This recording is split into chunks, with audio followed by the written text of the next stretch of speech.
The crack of a gunshot split the evening air as Maeve Valentine pressed herself against the saloon wall, her heart hammering against her ribs. It wasn't the gunfire that frightened her. Such sounds were commonplace in Florissant, Colorado in 1881, but rather the knowledge that inside, she was about to risk everything she had left in the world. Her brother's life depended on what happened at the poker table tonight. The Silver Dollar Saloon glowed like a beacon in the dusty Main Street, piano music spilling from its swinging doors alongside raucous laughter and the clink of glasses. Maeve straightened her dark green dress, the nicest one she owned, though the hem was frayed from wear, and tucked a loose strand of auburn hair behind her ear. At 25, she had long since abandoned the girlish fantasies of her youth, replaced by the harsh realities of frontier life and the burden of her brother's mounting debts. "Lord, give me strength," she whispered, before pushing through the doors into the smoky interior. The familiar sour smell of whiskey, sweat, and tobacco assaulted her senses as she entered.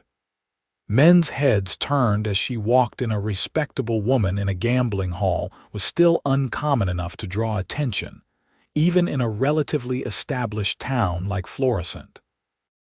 She kept her eyes forward, ignoring the whispers that followed her path to the back poker table. "Well, well," drawled Vernon Blackwell, his thin lips curling into something between a smile and a sneer. "Miss Valentine graces us with her presence again. Still trying to settle your brother's debts, are you?" Blackwell was the wealthiest man in the county and the most dangerous. He owned half the businesses in town, including the bank that held the mortgage on the Valentine family ranch. More importantly, he held promissory notes signed by her brother Daniel for over $2,000, money lost in high-stakes games before he'd been beaten nearly to death 3 weeks ago. "I have $50, Maeve said, placing the small stack of bills on the green felt. It was everything she had managed to save from selling eggs and milk at the market. "I'd like to play." Blackwell laughed, the sound echoing across the table. "Your brother owes me 40 times that, Miss Valentine, and my patience is running thin.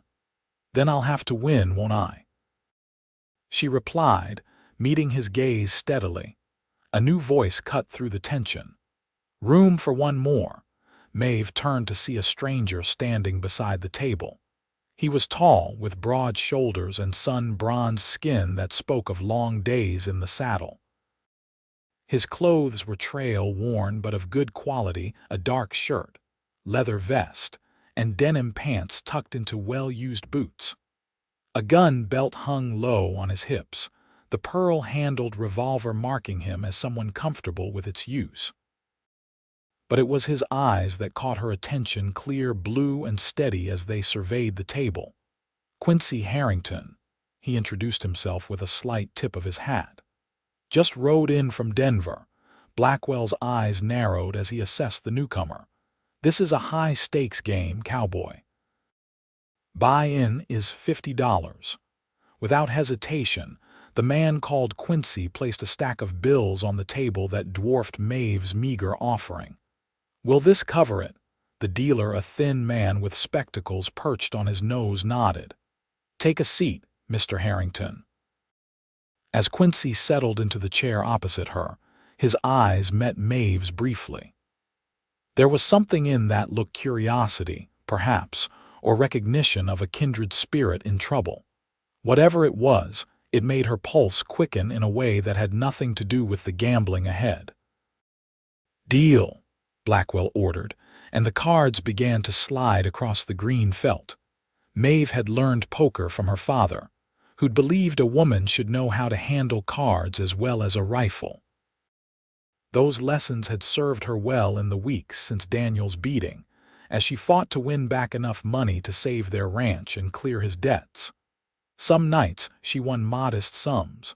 Other nights, more often, she lost what little she had. Tonight started poorly. Her first 3 hands yielded nothing playable, and she folded quickly to preserve her small stake. The stranger, Quincy, seemed to fare better, winning 2 small pots with a pair of kings and later a straight. As the dealer shuffled for the 4th hand, Blackwell leaned across the table toward Maeve. "You know, there are other ways you could work off your brother's debt," he suggested, his eyes traveling down to the modest neckline of her dress. Heat flooded Maeve's face anger, not embarrassment. "I'd sooner muck stalls for the rest of my life," she replied coldly. "Careful, Miss Valentine.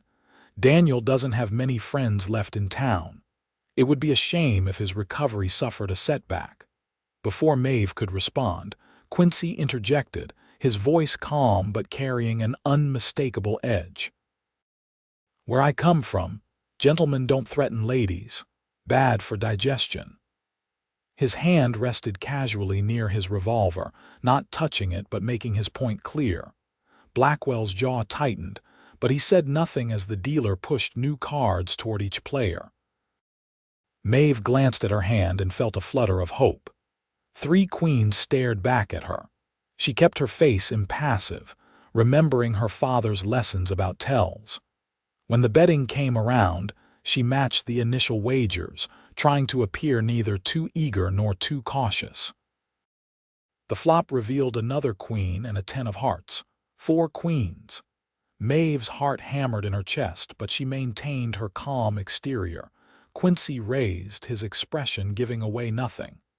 Blackwell matched and raised again, his eyes fixed on Maeve. "All in," she said quietly, pushing her remaining chips forward. It was a risk, but with 4 queens, the best hand she'd seen in weeks, she had to take it. Blackwell smiled coldly. "Call," he said, matching her bet and raising substantially. Quincy considered for a moment, then matched as well. "Call." The dealer laid down the final card, the ace of spades. It didn't improve Maeve's hand, but 4 queens was still formidable. "Show your cards," the dealer instructed. Blackwell revealed a full house, 3 aces and 2 kings. Maeve's stomach dropped as he reached for the pot. "Not so fast," Quincy said, laying down his cards. "Royal flush." A hush fell over the table as everyone stared at the perfect sequence of 10, Jack, Queen, King, and Ace of Hearts. Maeve had never seen a royal flush played in all her years at poker tables. Blackwell's face contorted with rage. "You cheating son of a—" "Careful," Quincy warned, his hand once again near his gun. "I don't cheat, Mr. Blackwell. I just play the cards I'm dealt." The dealer, after examining the cards closely, pushed the substantial pot toward Quincy. "Royal flush wins." Maeve fought back tears as she stood to leave. Her $50 was gone, and with it any hope of making this week's payment on Daniel's debt. As she turned to go, Quincy's voice stopped her. "Miss Valentine, isn't it? I believe you dropped this." He held out a $100 bill. "I didn't," she began, then stopped as she saw the look in his eyes. He was offering her a lifeline, pride warred with desperation inside her. "I can't accept charity, Mr. Harrington." "Not charity," he replied smoothly. "Consider it an advance. I'm new in town and looking to buy some cattle. I understand your family runs a ranch. Perhaps we could discuss business tomorrow." It was a fiction, a cover for his generosity, but it allowed her to accept the money with dignity. "Thank you," she said quietly, taking the bill. "The Valentine Ranch is 3 miles east of town. You're welcome to call tomorrow." As she slipped the money into her reticule, Blackwell rose from his chair, his face flushed with anger and whiskey. "This game isn't finished," he snarled. "I believe it is," Quincy replied calmly, "unless you'd care to lose more money tonight." The saloon had grown quiet, patrons watching the confrontation with interest. Blackwell was not used to being challenged, especially not by strangers. "You don't know who you're dealing with, Cowboy," he said, his hand drifting toward his own pistol. In one fluid motion, Quincy was on his feet, his revolver drawn and aimed at Blackwell's chest before the other man had cleared his holster. "I believe I do," he said evenly. "A man who threatens women and collects debts from injured men. I've met your kind before, Mr. Blackwell." For a tense moment, no one moved. Then the saloon doors swung open and Sheriff Wilson strode in, hand on his gun. "Everything all right in here?" Quincy holstered his weapon smoothly. "Just a disagreement over cards, Sheriff. Nothing to concern yourself with." Blackwell, his face a mask of hatred, slowly moved his hand away from his gun. "This isn't over," he promised in a low voice. "I expect not," Quincy replied. Turning to Maeve, he added, "Miss Valentine, may I escort you home? These streets can be dangerous after dark." Aware of every eye upon them, Maeve nodded. "Thank you, Mr. Harrington. That would be most kind." Outside, the night air felt cool against Maeve's flushed skin. Stars peppered the Colorado sky, the moon casting long shadows across the main street as they walked in silence for several minutes. "You didn't just arrive from Denver, did you?" she finally asked. A slight smile touched Quincy's lips. "What makes you say that? You knew my name, and Blackwell's reputation." "I've been in town 3 days," he admitted. "Long enough to hear about Vernon Blackwell, and how he's been squeezing the Valentine family since Daniel Valentine was found beaten on the South Road." Maeve stopped walking, turning to face him directly. "Why would you involve yourself in our troubles, Mr. Harrington? You don't know us." In the moonlight, his eyes seemed even more piercing. "Let's just say I have a particular dislike for men like Blackwell, men who prey on those weaker than themselves." "We're not weak," she said sharply. "We've had bad luck, that's all." "Bad luck and a brother with a gambling problem," Quincy observed. Maeve couldn't deny it. Daniel had always been reckless, but after their parents died in an influenza outbreak 2 years ago, his gambling had spiraled out of control. He'd bet on anything: cards, horse races, even which raindrop would reach the bottom of a window first. "Daniel made mistakes," she acknowledged, "but he's my brother and all the family I have left. I won't abandon him." Quincy studied her for a long moment. "How much does he owe Blackwell?" $2,000, she admitted reluctantly, "plus interest that seems to grow by the day." He whistled softly. "That's a considerable sum." "The ranch is worth more," she said defensively. "If we could just hold on to it until spring, the cattle drive would bring enough to clear the debt." "But Blackwell wants his money now, or the land." They had reached the edge of town, where her horse was tethered outside the general store. As she prepared to mount, Quincy offered his hand to assist her. Despite her independence, Maeve accepted, feeling the strength in his calloused grip as he helped her into the saddle.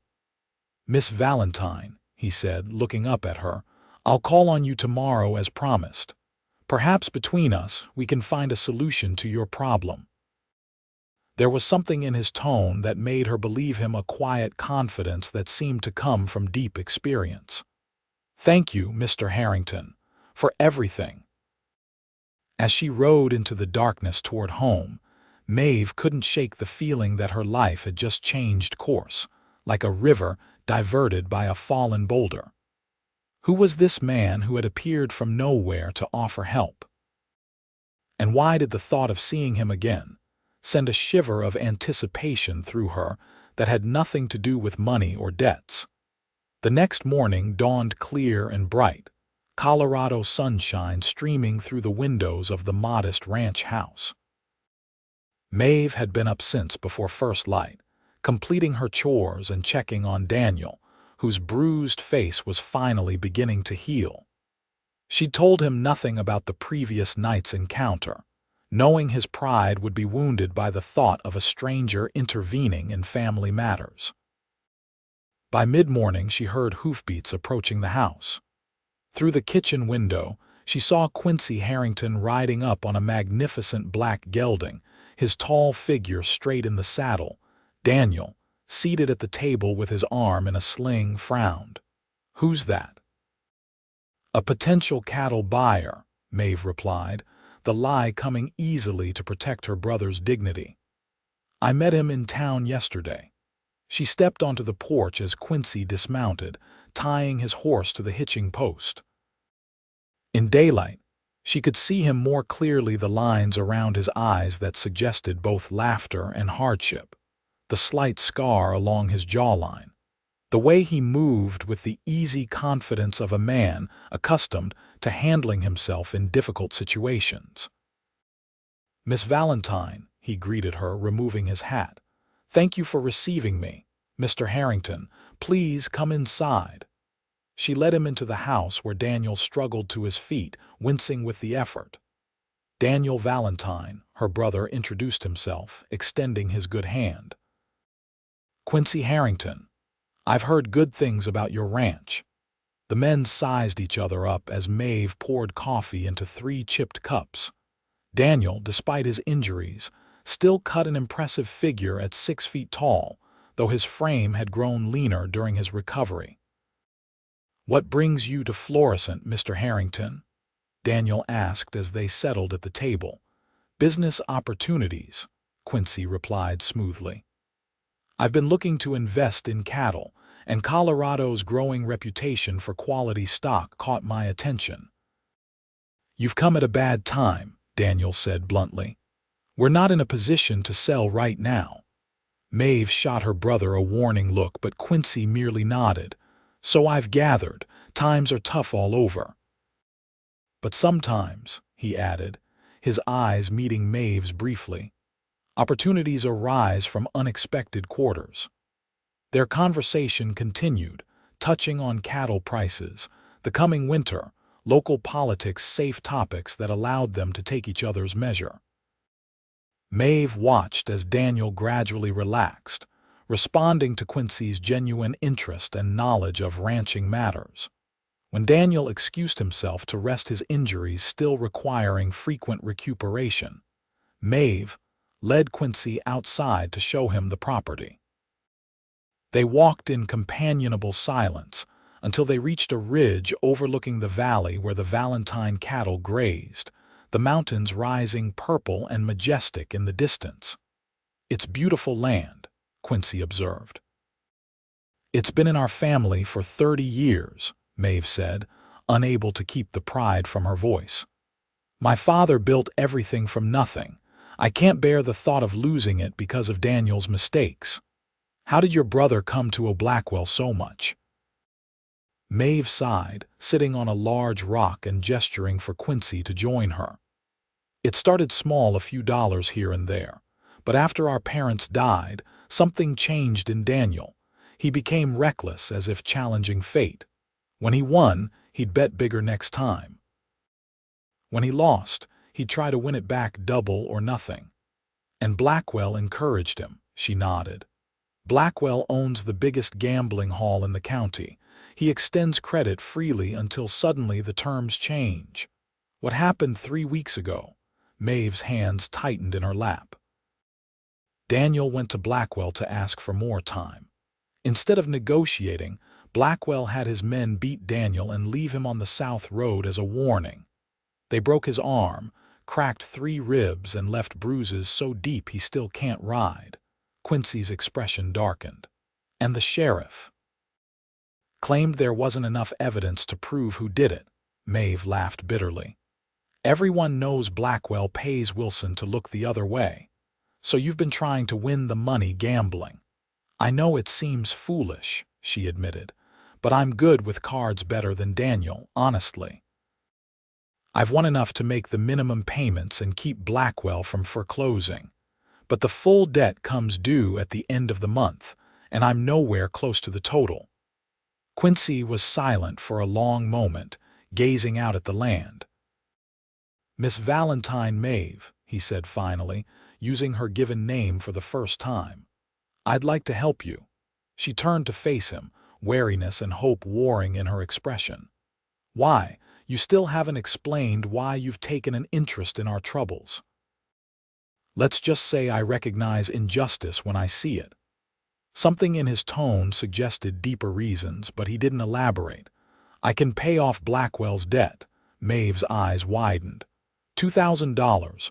Mr. Harrington, Quincy, that's an enormous sum. I can afford it, he said simply. And what would you want in return? She asked, her voice suddenly cautious. She'd had enough men offer to help with strings attached. To her surprise, Quincy laughed. Nothing nefarious, I assure you. I really am interested in investing in cattle. Consider it an advance on a future partnership. Once your brother recovers and your spring drive is successful, you can begin repaying me with far more reasonable terms than Blackwell offers. It seemed too good to be true. You'd trust us strangers with that much money? His eyes met hers, serious now. I'm a good judge of character, Maeve. I believe in you and what you're trying to do here. For the first time in weeks, Maeve felt a weight lifting from her shoulders, but pride and caution still held her back. I need to discuss this with Daniel, she said finally. It's his debt and his ranch too. Of course, Quincy agreed. But there's something else you should consider. He hesitated, as if choosing his words carefully. Blackwell isn't the type to accept defeat gracefully. Even if the debt is paid, he may find other ways to cause trouble. What are you suggesting? That paying him off is only the first step.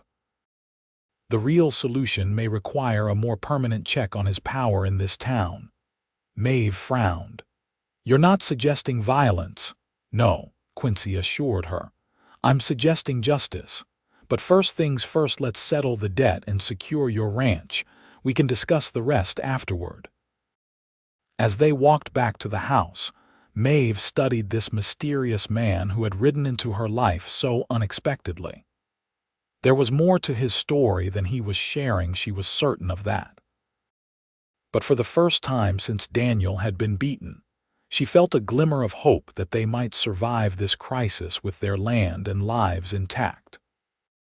What she wasn't prepared for was the way her heart quickened when his hand occasionally brushed hers, or how his smile seemed to warm her from the inside out.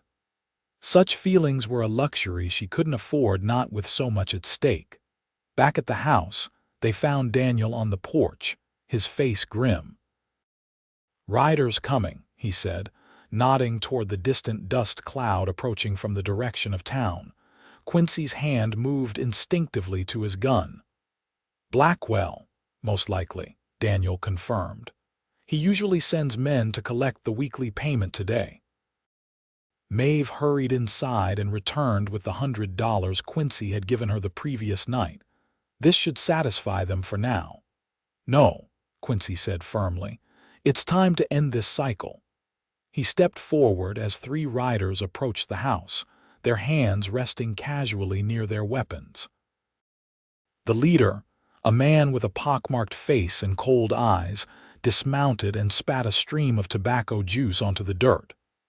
"Payment day, Valentine's," he announced. "Mr. Blackwell sends his regards." "There won't be any payment today," Quincy said, stepping between Maeve and the collector. The man's eyes narrowed as he assessed Quincy. "This ain't your business, stranger. I'm making it my business." The standoff was broken by the arrival of another rider, Vernon Blackwell himself, his expensive clothes and well-groomed appearance at odds with the hardness in his eyes. "Well, well," he said as he dismounted. "The card player from Denver, involving yourself in matters that don't concern you, I see." "Mr. Blackwell," Quincy acknowledged coolly, "I was just about to ride into town to see you." "Is that so?" Blackwell's tone was mocking. "And what business could we possibly have?" "I want to settle Daniel Valentine's debt. In full." A stunned silence followed this announcement. Blackwell recovered first, his expression calculating. "The full amount is $2,340, including interest." "That's more than you said yesterday," Maeve protested. "Interest accrues daily, Miss Valentine. That's business." Quincy's voice remained level. "$2,000 even. That was the original debt. You've already collected enough in weekly payments to cover any reasonable interest." Blackwell's eyes hardened. "This isn't a negotiation." "Actually, it is." Quincy took a step forward. $2,000 and you transfer all promissory notes to me. The Valentines will then owe me, not you. And why would I agree to that? Because I'll pay cash today. And because the alternative might involve a discussion with the federal marshal about your business practices. I understand he's due in town next week. A muscle twitched in Blackwell's jaw. "You're bluffing." "Am I?" Quincy's gaze was steady. "I rode with Marshal Jessup during the war. We still correspond regularly." The name clearly meant something to Blackwell, whose confidence faltered visibly. After a tense moment, he nodded sharply. 2,000, cash, in my office 1 hour. Without another word, he remounted and rode away, his men following reluctantly behind. As the dust settled, Daniel turned to Quincy in disbelief. "Do you really know Federal Marshal Jessup?" A slow smile spread across Quincy's face. Never met the man, but Blackwell didn't know that. Maeve couldn't help herself. Laughter bubbled up from some long, untapped source of joy, releasing weeks of tension. "That was either the bravest or most foolish thing I've ever seen." "Sometimes they're one and the same," Quincy replied, his eyes crinkling at the corners as he joined her laughter. Daniel, however, remained serious. "You're really willing to pay my debt? A man you just met?" "I am." "Why?" Quincy's eyes flicked briefly to Maeve before returning to Daniel.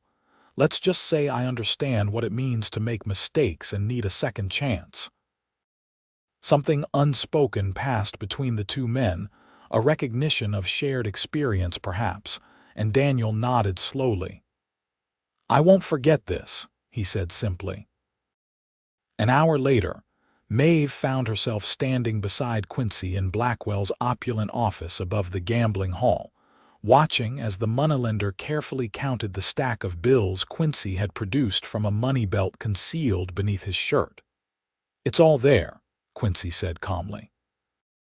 Blackwell finished counting, his expression sour. "So it is." He unlocked a drawer and removed a sheaf of papers, the promissory notes signed by Daniel. "These transfer to you. The Valentines now owe you this considerable sum."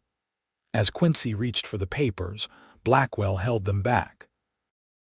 "You're making a mistake, Harrington. The Valentines will never repay you. That ranch is barely staying afloat." "I'll take my chances." Blackwell's eyes narrowed. "You've made an enemy today." "Not the first time," Quincy replied evenly, taking the papers. "Probably won't be the last." Outside on the street, Maeve released a breath she hadn't realized she was holding. "I can't believe it's done," she said, her voice barely above a whisper. "He no longer has power over us." Quincy tucked the promissory notes into his vest pocket. "Not through debt, at least." "But Blackwell won't give up so easily. Men like him don't." "What now?" she asked as they walked toward their horses. "Now we celebrate this small victory, and then we plan our next move." There was something in his tone, a certainty, a steadiness that made Maeve believe that everything might truly be all right. As they rode back to the ranch side by side, she found herself studying his profile, wondering again what had brought him to Florissant and into their lives. And why, despite all reason and caution, she was so very glad that he had come. The following weeks brought changes to the Valentine ranch. With Blackwell's immediate threat removed, Daniel's recovery accelerated, his spirits lifting as he regained strength. Quincy became a frequent visitor, often staying to help with ranch work despite Maeve's protests that he'd done more than enough. "I enjoy the work," he told her one afternoon as they mended fences together. "Reminds me of my family's ranch in Texas." "Is that where you're from originally?" Maeve asked, seizing the rare opportunity to learn more about him. In all their conversations, Quincy had revealed little about his past. He nodded, driving a post into the ground with powerful strokes of the maul. My father ran cattle outside San Antonio. I grew up in the saddle.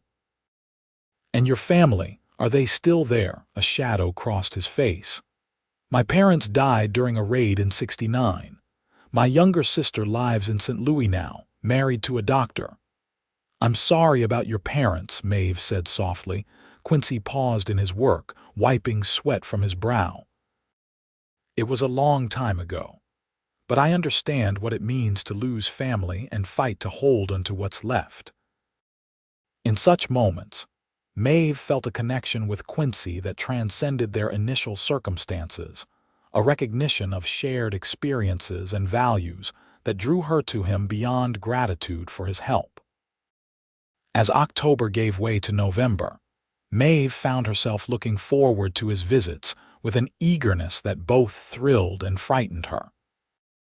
They settled into a comfortable routine, working together during the day, sharing meals with Daniel in the evening, sometimes sitting on the porch afterward, talking until the stars filled the Colorado sky.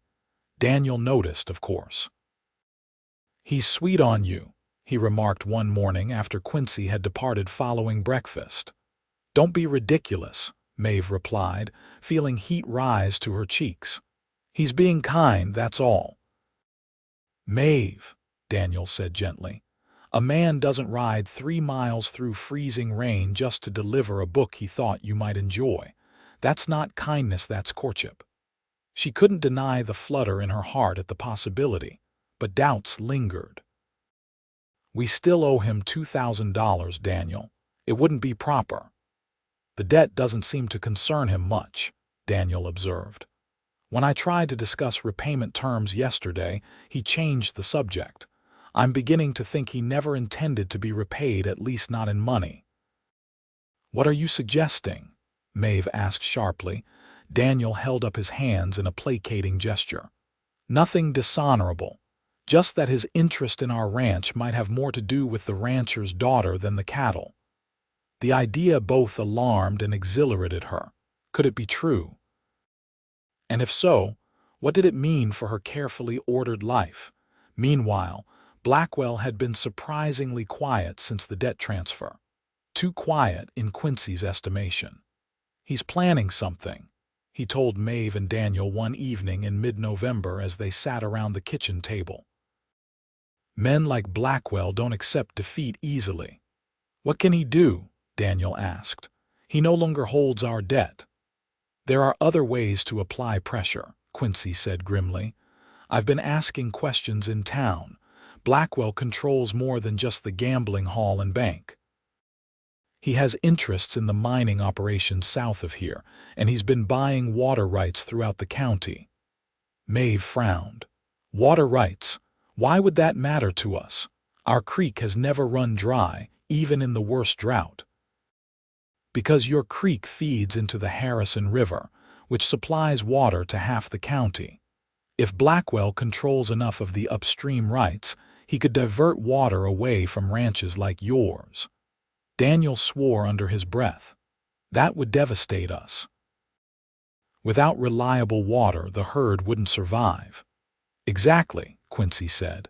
"It's a long-term strategy, but effective, and harder to fight than a simple debt." Maeve felt a familiar knot of anxiety forming in her stomach. "So we've only delayed the inevitable, not necessarily."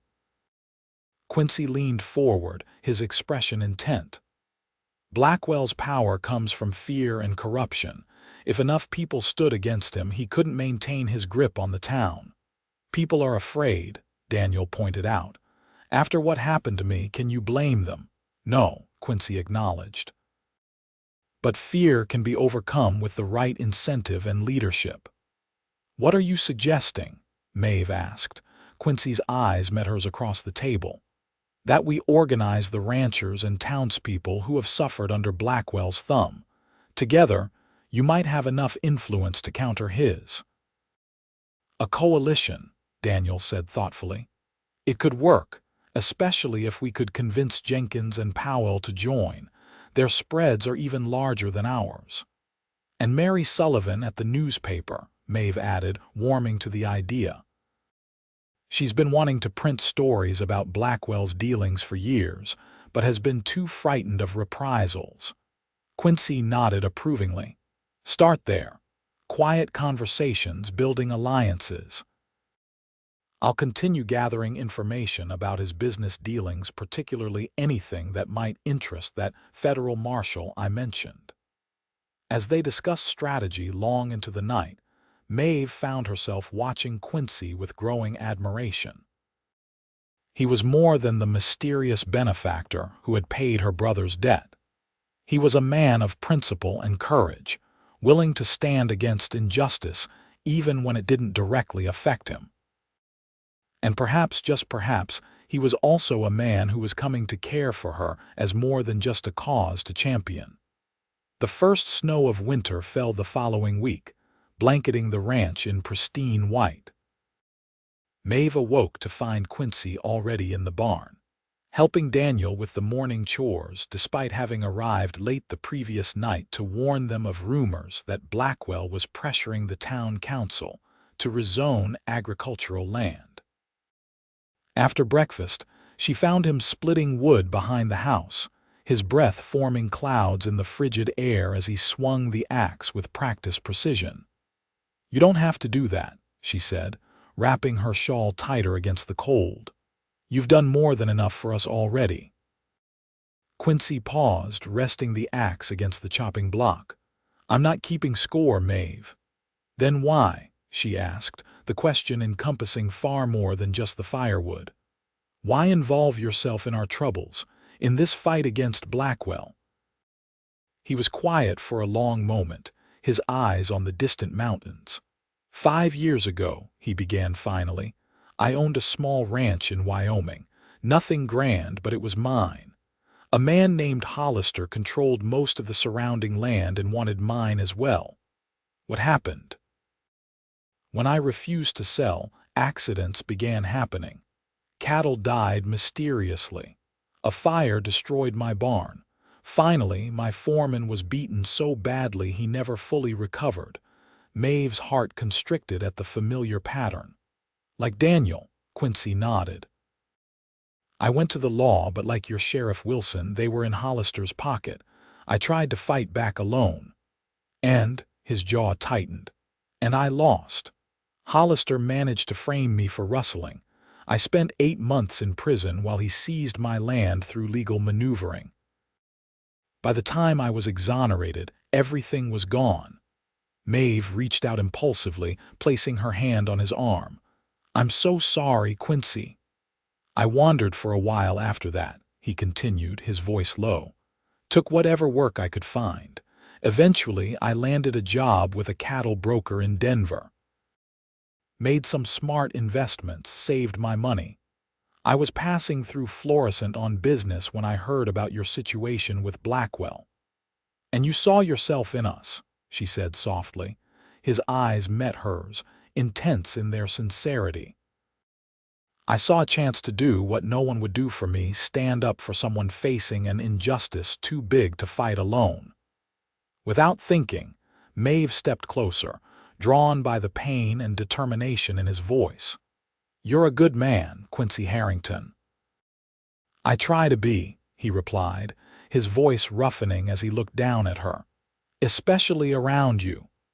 The moment stretched between them, charged with unspoken feelings. Maeve found herself acutely aware of his nearness, of the strength in his hands that had just been wielding the axe, of the warmth in his blue eyes as they regarded her. Slowly, deliberately, Quincy raised his hand to brush a snowflake from her cheek, his touch lingering longer than necessary. Maeve, he said, her name almost a question, her heart hammering. She tilted her face upward in silent answer. His lips met hers gently at first, then with growing certainty as she responded. The kiss was everything she hadn't known she was waiting for, tender yet passionate, conveying months of unspoken longing in a single moment of connection. When they finally parted, breathless in the cold air, Quincy rested his forehead against hers. "I've been wanting to do that since the night we met," he confessed. "I think I have too," she replied, surprising herself with the admission. "Though I was too stubborn to admit it." He smiled, the expression transforming his serious face. "Stubbornness is one of your more endearing qualities." Maeve laughed, feeling lighter than she had in years. "Along with my skill at poker and fence mending, among others," he agreed, his eyes warm with affection. The sound of approaching hoofbeats broke the moment. They turned to see a rider approaching at speed, and Quincy's hand moved instinctively to his sidearm. "It's Ben Taylor," Maeve said, recognizing the son of a neighboring rancher. "Something's wrong." The young man reined his horse to a sliding stop, his face flushed with exertion and alarm. "Miss Valentine, Mr. Harrington, you need to come quick. There's trouble in town." "What kind of trouble?" Quincy demanded. "It's Daniel," Ben panted. "He went into town this morning to meet with Mr. Jenkins about that coalition you've been organizing." Blackwell's men caught him coming out of the newspaper office. "They've got him at the jail, claiming he assaulted one of Blackwell's guards." Maeve's blood ran cold. "That's ridiculous. Daniel can barely throw a punch with his arm still healing." "It's a setup," Quincy said grimly. "Blackwell's striking back. Sheriff's talking about a trial tomorrow," Ben added. "But word is, Blackwell's men plan to take matters into their own hands tonight." Quincy was already striding toward the barn. "Get our horses ready," he called to Maeve, "and my rifle from the back bedroom." "What are you going to do?" she asked, hurrying after him. He turned, his expression resolute. "Whatever's necessary to save your brother. But first we need reinforcements." To Ben, he added, "Ride to the Jenkins and Powell ranches. Tell them Daniel Valentine's been arrested on false charges, and we need every man they can spare in town by sundown." As Ben galloped off, Quincy pulled Maeve close for a brief, fierce kiss. "This ends today," he promised, "one way or another." The ride to Florissant seemed interminable, though they pushed their horses as hard as the snow-covered trails allowed. Maeve's mind raced with terrible possibilities. Daniel was still recovering from his previous beating. He wouldn't survive another, especially if Blackwell's men were intent on sending a message. "He'll be all right," Quincy assured her, reading her fears. "Blackwell's using him as leverage, not seeking revenge. He knows Daniel is your weakness." "And yours?" she asked, giving voice to the suspicion that had been forming. "Did Blackwell realize you care for me? Is that why he moved against Daniel now?" Quincy's expression confirmed her theory. "I haven't been as careful as I should have been. My feelings for you are apparent to anyone paying attention." Despite the dire circumstances, Maeve felt a rush of warmth at this admission. "We'll get him out," she said with newfound determination. Together. When they reached town, the afternoon was already fading toward dusk. The main street was unusually quiet, with only a few people hurrying about their business, casting nervous glances toward the jail at the end of the street. They tethered their horses behind the general store and approached on foot, Quincy insisting that Maeve stay close. "Something doesn't feel right," he murmured, his hand near his gun as they walked. The jail was a small brick building with barred windows and a heavy wooden door. No deputy stood guard outside, unusual for a prisoner facing serious charges. "Wait here," Quincy told Maeve, drawing his revolver. "If something happens, get to Mary Sullivan at the newspaper. She'll help you." "I'm coming with you," Maeve insisted, producing a small derringer from her pocket. At his surprised look, she added, "My father believed in being prepared." A reluctant smile touched his lips. "Your father was a wise man." They approached the jail cautiously, Quincy leading with his gun at the ready. The door was unlocked, another bad sign. Inside, the front office was empty, no sign of Sheriff Wilson or his deputies. "Daniel," Maeve called, moving toward the cells at the back. A groan answered her. They found Daniel slumped on a cot in the corner cell, his face bloody and his recently healed arm cradled against his chest. "Maeve," he rasped. "It's a trap. Get out." Too late, Quincy spun around as footsteps sounded behind them. Vernon Blackwell stood in the doorway, flanked by 4 armed men including Sheriff Wilson, whose expression held a mixture of shame and resignation. "Mr. Harrington," Blackwell said smoothly. "Miss Valentine, how predictable of you both to rush to the rescue." Quincy kept his gun raised, though he was clearly outnumbered. "Let Daniel go, Blackwell. Your quarrel is with me now." Blackwell's smile never reached his eyes. "Indeed it is. You've been quite the nuisance since arriving in my town." "It's not your town," Maeve said fiercely. "And what you're doing is illegal. The federal marshal is 3 days' ride away," Blackwell interrupted, "and unlikely to concern himself with local matters." "Assaulting a prisoner is more than a local matter," Quincy countered, "as is corruption and racketeering." Something dangerous flashed in Blackwell's eyes. Big words from a man in no position to back them up. He turned to Sheriff Wilson. "Arrest him. The charge is conspiracy to defraud. He and Daniel Valentine have been running a confidence scheme, stealing from honest businessmen." Wilson stepped forward reluctantly. "Put down your weapon, Harrington." Quincy's jaw tightened as he assessed the situation. 4 guns against his one, with Maeve and an injured Daniel to protect. Slowly, he lowered his revolver. "A wise choice," Blackwell said, to his men. "Lock them all up. We'll let Judge Parker sort them out when he arrives next week." The smirk that followed made it clear they wouldn't survive until then. As one of Blackwell's men moved to take Quincy's gun, a shot rang out from the street. Everyone froze. "That would be a mistake," called a voice from outside. "Send them out, Blackwell, or the next bullet won't miss." Blackwell's face contorted with rage as he moved to the window. Outside, at least 20 mounted men had surrounded the jail, rifles ready. At their head was Henry Jenkins, the largest rancher in the county, and beside him, Thomas Powell, whose family had been in Colorado since before statehood. "What is the meaning of this?" Blackwell demanded. Jenkins's voice carried clearly. "We're here for the Valentines and Harrington. The days of you and your men bullying this town are over." "This is an official arrest," Sheriff Wilson protested, though his voice lacked conviction. "Is it now?" Jenkins replied skeptically. "Strange way to conduct official business, beating a prisoner and planning an ambush." While attention was focused on the standoff, Maeve moved closer to Daniel's cell, slipping him her derringer through the bars. He took it with a slight nod, understanding her intent. "You're outnumbered, Blackwell," Quincy said quietly. "And this time, there are witnesses to your methods." As if on cue, Mary Sullivan appeared at the edge of the crowd, notebook in hand.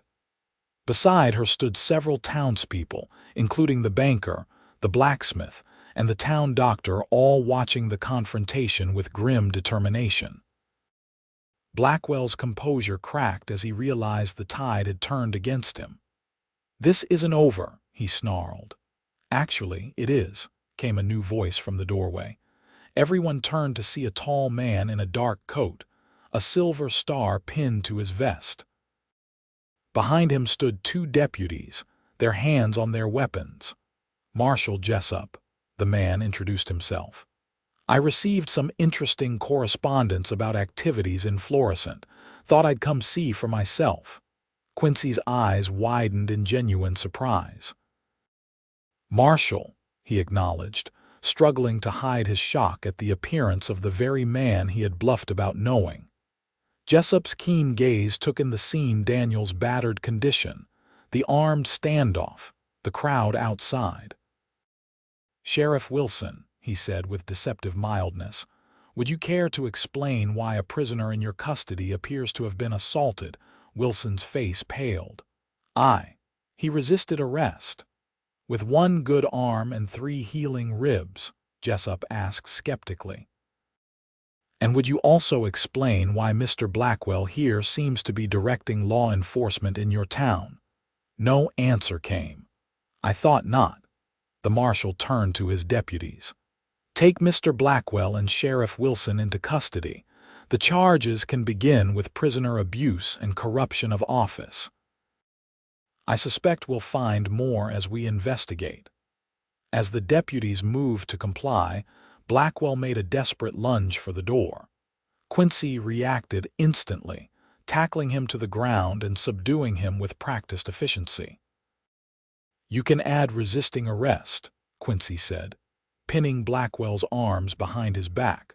Within minutes, Blackwell and Wilson were handcuffed and being led to a prison wagon outside. The marshal's men began taking statements from witnesses, while Daniel was released from his cell and examined by the town doctor.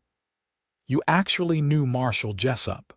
Maeve asked Quincy in amazement as they stood on the jailhouse steps, watching the activity unfold.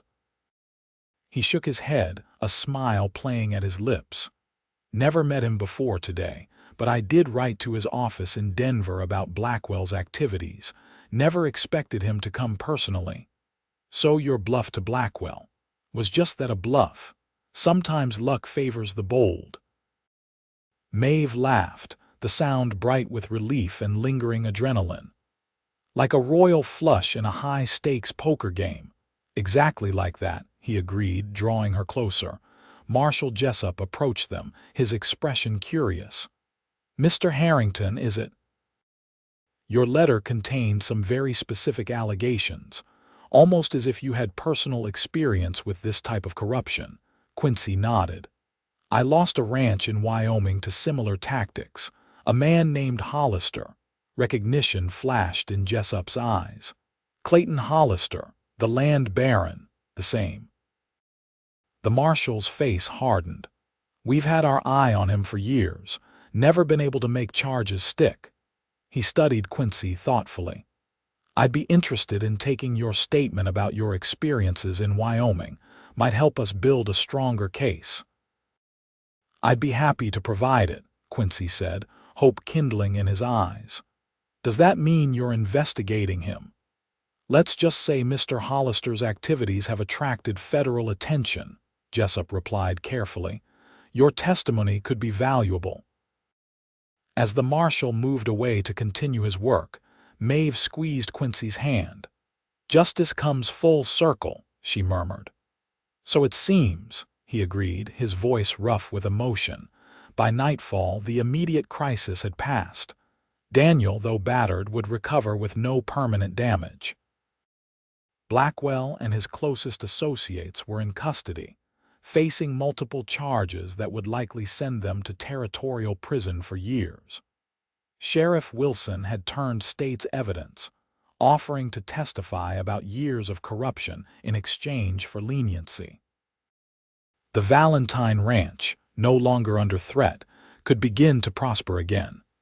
And the town of Florissant had a chance to rebuild without Blackwell's shadow hanging over it. But for Maeve, the most significant change was more personal. As she and Quincy stood on the porch of the ranch house that night, watching stars emerge in the clear Colorado sky, she felt a sense of possibility that had nothing to do with business or survival. What happens now? She asked softly. Quincy turned to face her, taking both her hands in his. That depends on you, Maeve. On me. I came to Florissant on business, stayed to help with your troubles, and found something I wasn't expecting. His voice deepened with emotion. I found you. Maeve's heart quickened. And now that our troubles are over, now I find myself reluctant to leave. He paused, seeming to gather his courage. The truth is, I've fallen in love with you, Maeve Valentine. Your strength, your loyalty, your stubborn determination to protect what matters. I don't want to walk away from that from you unless you ask me to.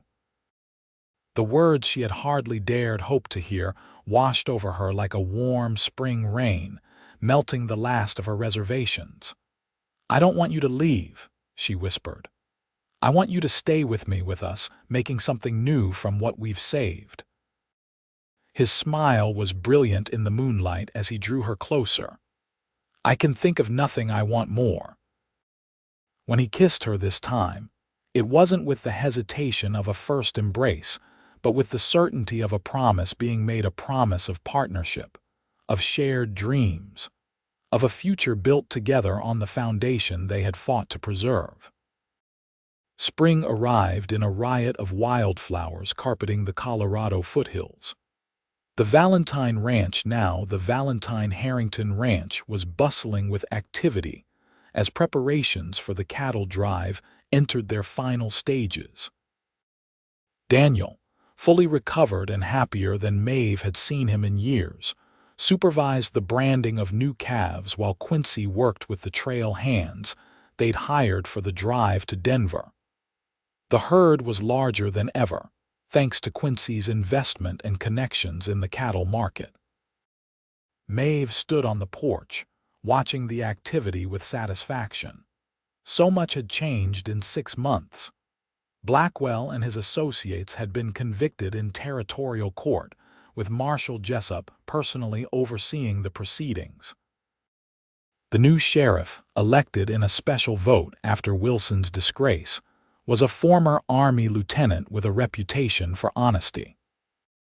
Most significantly, Clayton Hollister, the man who had stolen Quincy's Wyoming ranch, was now under federal investigation, with Quincy's testimony forming a crucial part of the case against him. While the ranch itself couldn't be recovered, the possibility of justice offered its own form of healing. And then there was the gold band on Maeve's finger, placed there 2 months ago in a simple ceremony attended by half the county. The Valentine Harrington wedding had become something of a celebration for the entire community, a symbol of triumph over the corruption that had plagued them for so long. "Penny for your thoughts, Mrs. Harrington." Maeve turned to find Quincy watching her, his hat pushed back on his head and a smile warming his face. "I was just thinking about luck," she replied, reaching for his hand. "How it changes good to bad, bad to good, how a game of poker led us here." He laughed, pulling her close. "I'd say it was more than luck, courage perhaps, determination, love, all of that," she agreed, resting her head against his chest, "but also a royal flush at exactly the right moment." "Well," he admitted, dropping a kiss on her forehead, "that certainly didn't hurt." As the sun set behind the mountains they both now called home, Maeve Valentine Harrington counted herself truly fortunate, not because fate had dealt her a winning hand, but because she and the man beside her had found the strength to play whatever cards life gave them together.